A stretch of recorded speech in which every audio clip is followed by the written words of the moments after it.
Recently, I contacted Bondurant Driving School to do a video on their facility and people, and what it's like to learn how to drive from professional instructors, whether you're a race car driver, a normal person, an enthusiast, you name it.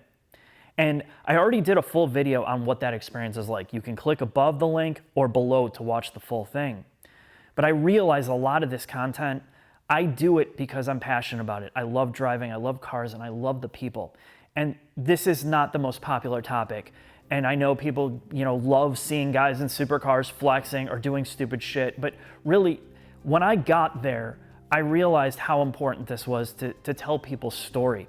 A guy like Mike McGovern, who was is a driving instructor there at Bondurant for over 30 years, he's made this his life work. And to hear his story about all of the things that they went through and how passionate they are, that's why I'm glad to be making these videos. So I hope you enjoy this.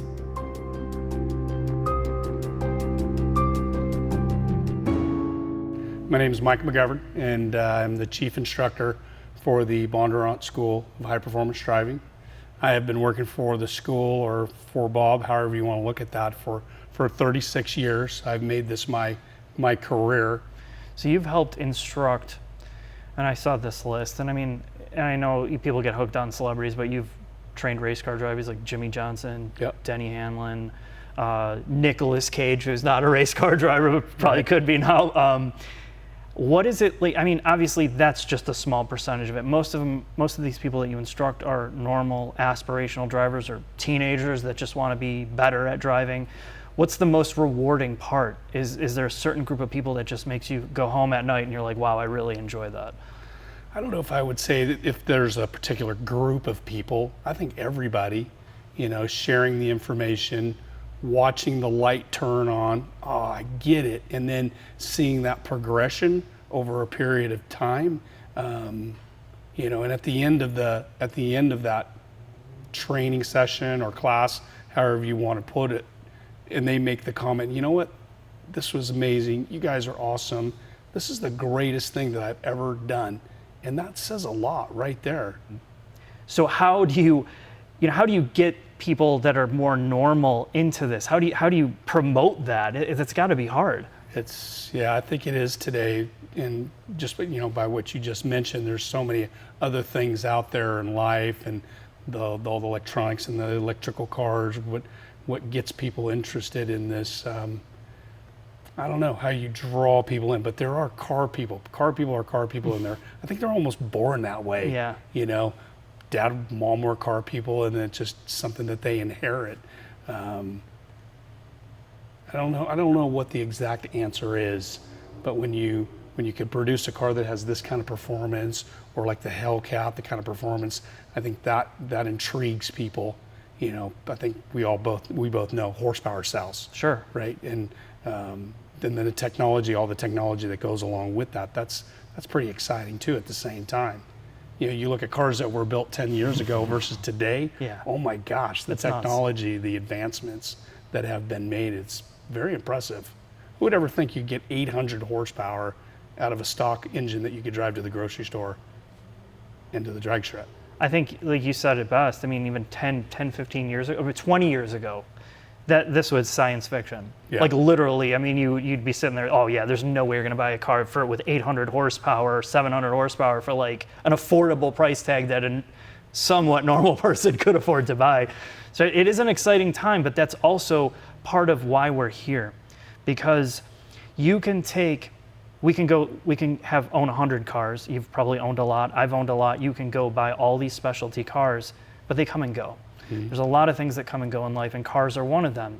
And you might remember it fondly, but there's one thing that you can learn that stays with you no matter what car you own, and that is driving skill, or I don't want to say driving skill, driving education, Right. On a level that you can provide that not too many people can. Right.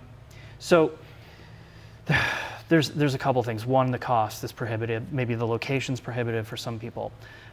Most of the driving enthusiasts might do autocross as a starter, karting, or track days. And usually the instruction that is in our local regions are not at the highest level.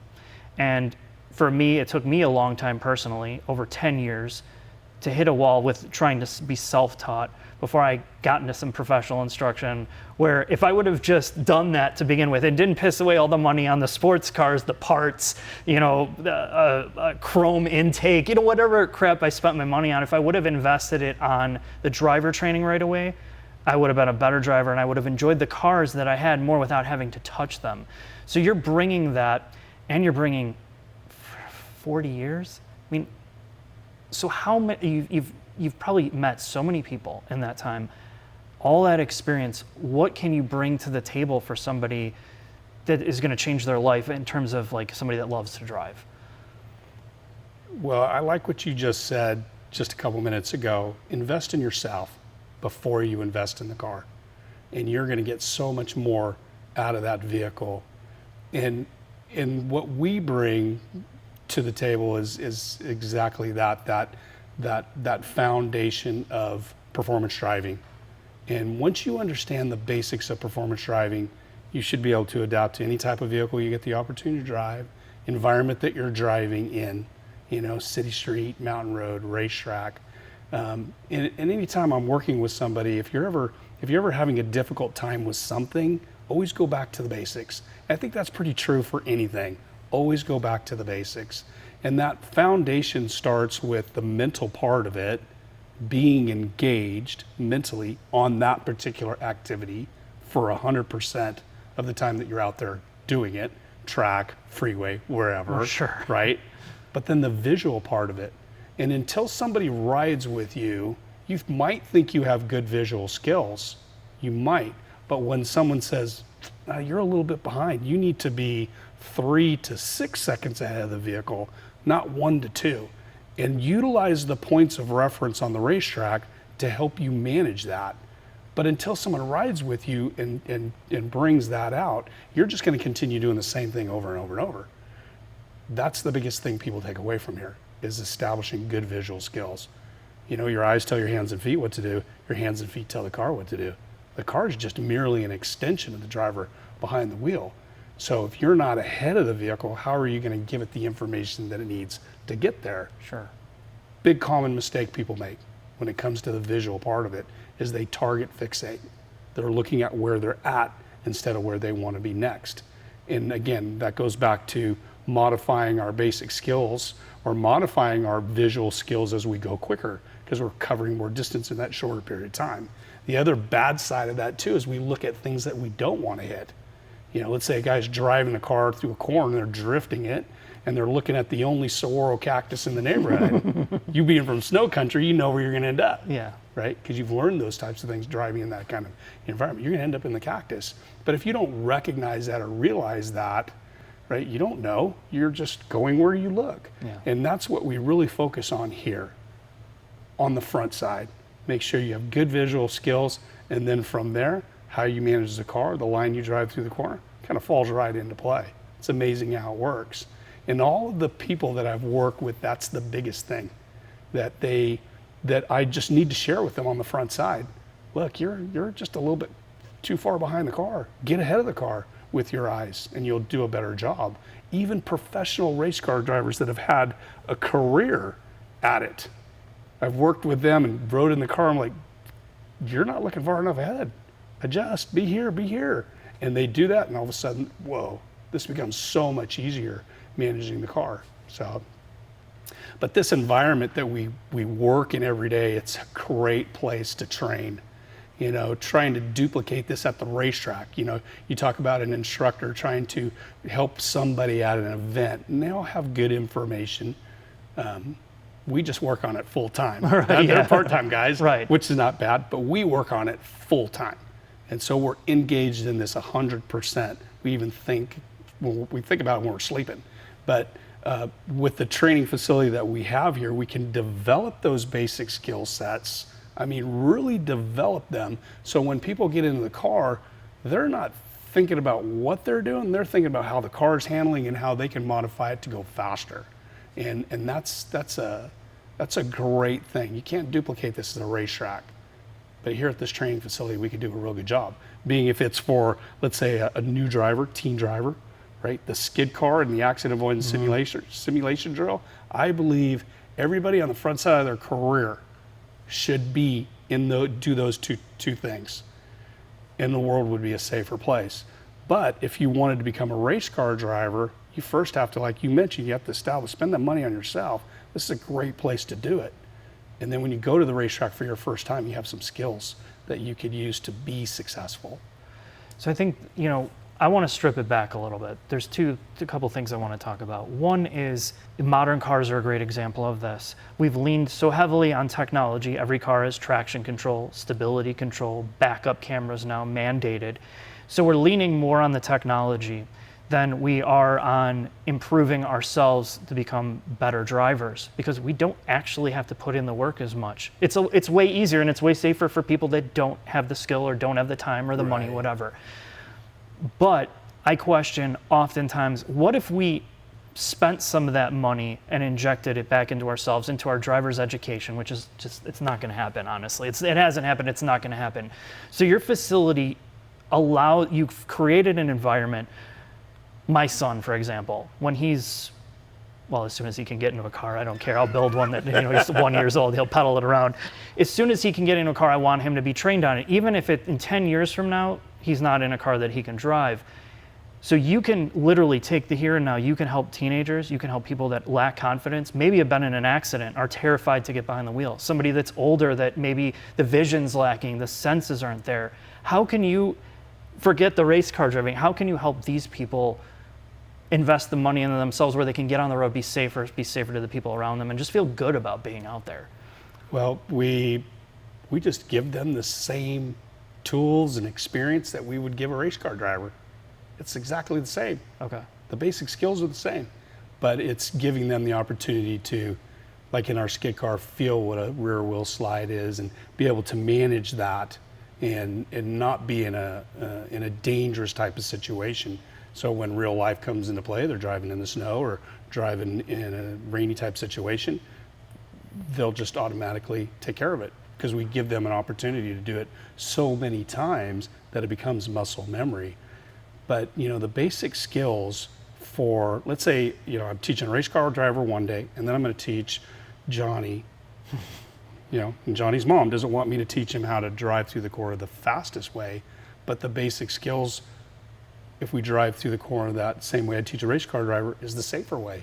Going back to what we were just talking about today, someone can go out and buy a car that has 800 horsepower, and all you need to do, and that performance level of that car is way up here. You as the driver, or the owner, all you need to do is show proof that you can pay for it. Mm-hmm. And what the Bondurant School can do for those people is to bring their performance level up to match the performance level of those cars in our system, the training facility that we have here. And there's not too many places out there that can do that. So that's what makes this that's what makes this place so cool. And that's a really good point. And I think some of us that have been through more of driving and more cars start to realize this later in life. And we talk about this like the Miata, for example, or cars like that, the feeder sports cars. They're so exciting to drive because it pushes you as a driver. You don't need 800 horsepower to have fun in a car if you can utilize all your talent into it and you can put more into it. There's more, of course, you can get an 800 horsepower car and sure, it's fun, but if you're not able to extract everything out of it, it's almost a waste. Right. And I think cars have gotten so ridiculous that most people can maybe tap into 20% of it, kind of like our brain. I guess we're not as great as we think we are. Right. But I really like the idea that you can put somebody, basically you give them the ability to get in pretty much any car and appreciate it, learn it, understand it, where you can get the full experience. And I think that's what you're trying to do as well. Right. And going back to what you were talking about too, cars that have the stability and the traction control and the ABS, and it takes all of those mistakes out of the equation. You look like a hero when you're out there driving a modern day car. And here at this facility, we have those options, especially in the skid car, turning all that off. So you really experience what the car is like when it starts to slip in the front and the back. And it's wide open, basically. It's right there, and you have to take care of that. And as we go from, like in our 4-day Grand Prix road racing class, you go from, the modern day car with stability and traction control, and then you get into the formula car, it has 0. So it's all up to you to manage that car correctly. And the person that does it right is rewarded, right? They're rewarded. But here we can really teach people how to manage the car and understand what they need to do with the weight transfer to keep it balanced to improve that performance. So. There's a lot of technical aspects of all the things that people probably don't even think about. Oh, yeah. You get behind the wheel and a good car will typically absorb you into it. You don't think about steering, you don't think about brakes, you don't think about all the things that are packed into cars. But that's another factor of this in terms of driver development. You've worked with some serious high-level winning athletes or race car drivers. And I found in my experience, there's certain people that are very talented, but they can't teach. They can't explain sometimes what they're doing and how to do it, where you're a master at this. How is it when you get somebody that might be more gifted and talented than you behind the wheel, and they get behind the car, you get in the passenger seat, and you're telling them, look, you're not doing this right. As great as you are, if you make these changes, they make them and they respond. How is that dynamic? How does that work? Along the way, that hasn't really been an issue. Working with a professional athlete, and maybe I notice something that they need to modify. That's what they're here for, right? Okay.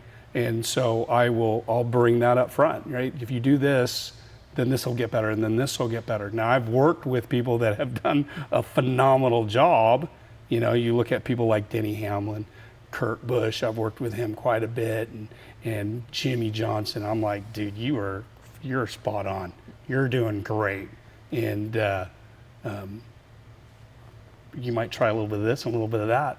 That's when I'm nitpicking. Right. But I've ran into those people along the way that they're just doing a phenomenal job, and you can see where they're at today because they are such great race car drivers. But at the same time, if I see something, hey, try this or do it this way. It could be just a little modification. And like when we're doing our heel toe downshift, where are you revving the motor?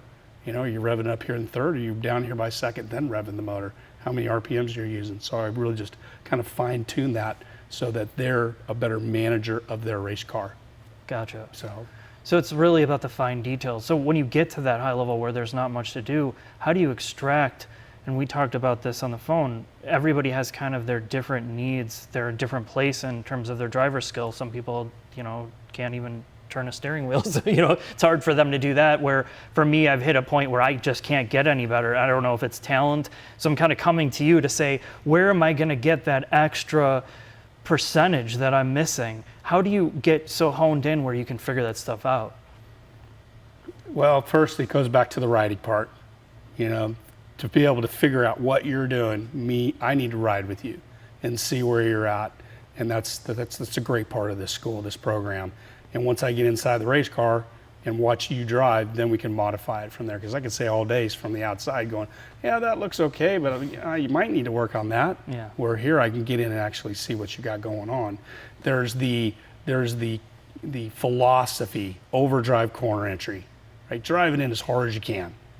But what ends up happening is it prevents you from getting on the power to drive off the corner. So you're better off a little bit slow in, make sure the car does a great job, get the car pointed, that's the next thing, and then drive off the turn.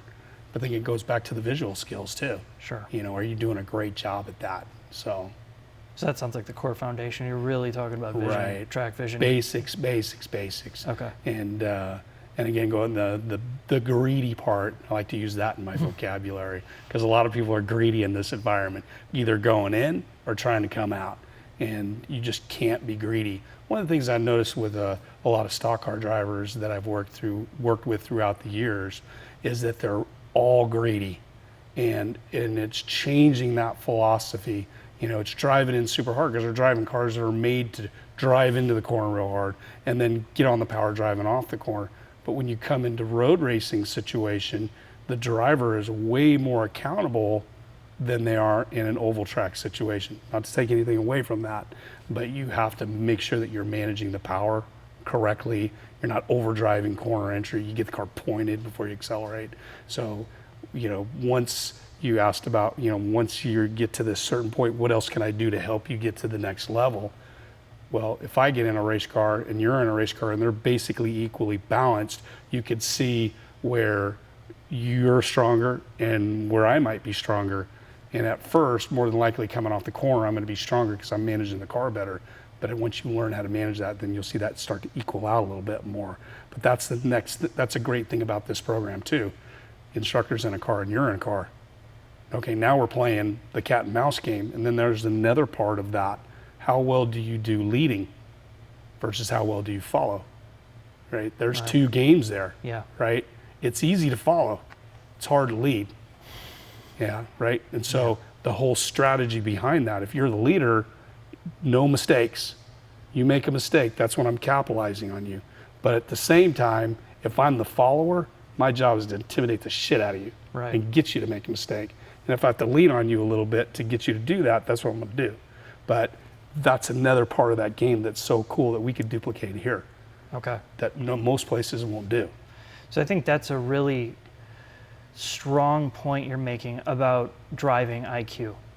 And at every point of your driving experience, some people never get to wheel point where they have to experience that part. They might just be doing out there solo driving by themselves, and all they have to do is push themselves, almost like a qualifying lap. You know, you don't have to build consistency. You don't have to worry about the person behind you. You don't have to worry about chasing. And I haven't raced professionally, but I've been in with people that don't have the best speed, but they are so smart. They know exactly where to push you, when to push you to make you make a mistake. They know exactly where to be, what to do. And I've been with people that are so fast that I'm never going to catch them. And I've always thought that was, how do you teach some of this stuff? How do you teach the driving IQ part where the guy is so smart, and how do you teach the speed and combine it all together into the complete package? How do you get there? Seat time. Seat time?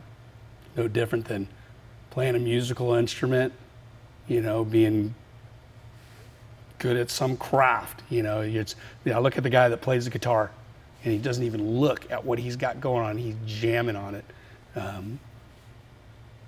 It's just the amount of time that he's invested in that.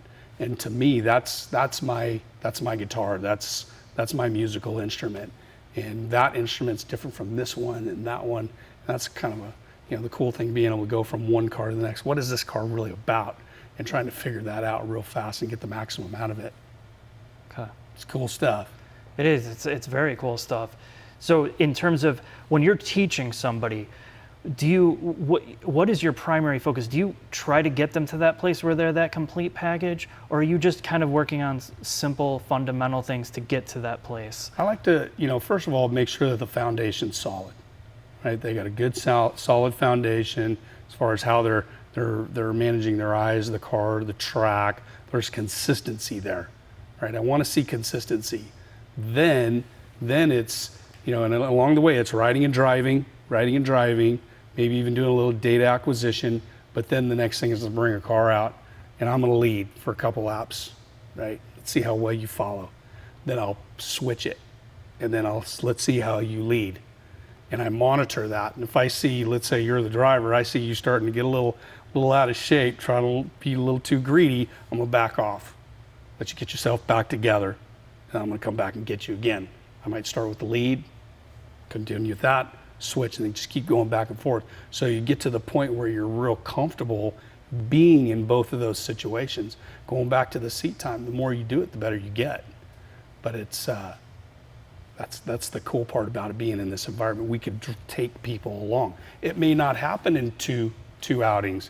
It may take 4, 5, 6. Okay. If that's what you're ultimately looking to try to get to, is coming to visit here, that many times. And if you look at the investment, right? Yeah, $6,000 for a 3-day advanced road racing program. Okay, yeah, that's a lot. But at the same time, gas, tires, brakes, towing your car to the racetrack, blah, blah, blah. And how many years would it take to get to that point? Long time. For me, it took me 15 years, and I still never got to that point until I really got and I'm not even getting help from your level. And I think that's a huge point, and I think that's one of the most beneficial things to a program like this. Just your brief explanation, I don't think I've ever heard it put that way, where you can combine all of these things in basically one package. You're never going to get it on like a track day instructor. You're not going to get it in any type of amateur setting. No. So a lot of the people that you probably get in here already have a lot of bad habits formed. Yep. So how do you break that down? How do you get somebody who's like, he's like you said, he's greedy or can't control the right foot or doesn't know how to utilize the brakes? How do you strip all that away from years of learned bad behavior? Some people, it doesn't take very much time. The others, it takes a little bit longer because they've developed or established these terrible habits.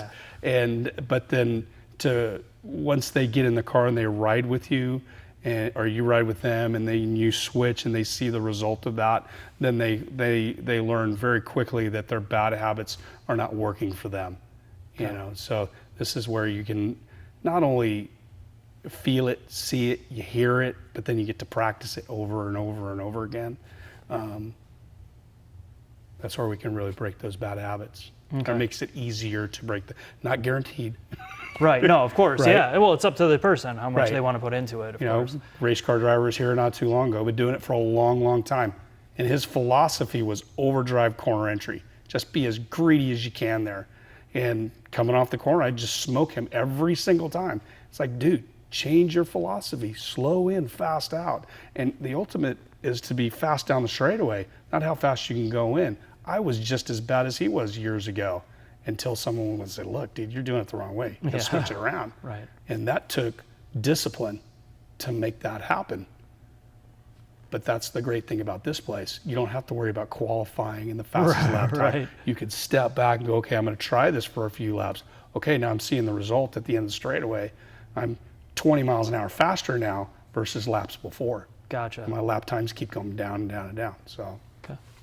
So you're talking about a lot of good things, a lot of things that are going to help people. So if they're going to invest money in this place and you, clearly there is a lot of history behind Bondurant. Right. The man who started it, how it's evolved, your driver training program, you can't erase all this history. And that's personally why I would come to you. But there's been some changes in the organization and the structure, even though the core people are still here. The good people are still here, which is amazing because most places have so much turnover. You know, so you're here. Why are you still here? What is fueling you to do this? Because of the history, because of the foundation of this place. You know, it means a lot to me and other people, and so I don't want to see that go away. So that's where, you know, myself and other people we've just put our heart and soul into it, keeping it from where it was at a few months ago. And again, it's that history and the people that have worked here and our customers and what this is all about.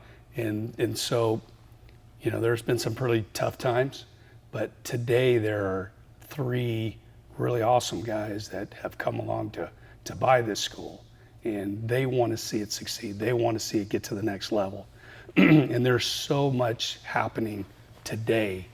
You know, they're looking at revamping the buildings, and there's new marketing involved, and so there's some great things to come. This is your life's work. Yeah. A huge part of your life's work. So it makes sense why you're so passionate about it. And without being, obviously, you have a huge sense of nostalgia and responsibility here to make it work. And I think that's something that, to me personally, being in all these different industries, you see there's a lack of commitment, a lack of passion for many things. It's like the here today, gone tomorrow thing. Everything's disposable. So to see you guys like so passionate about making this work and putting your heart into it,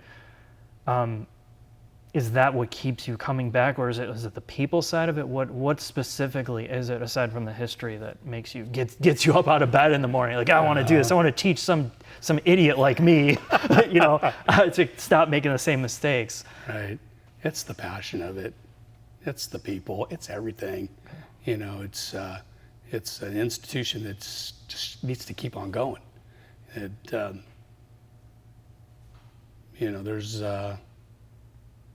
there's a lot of pride and sweat that has gone into this place that, you know, I could easily have walked away, but you didn't. No. So it's still going. Yeah.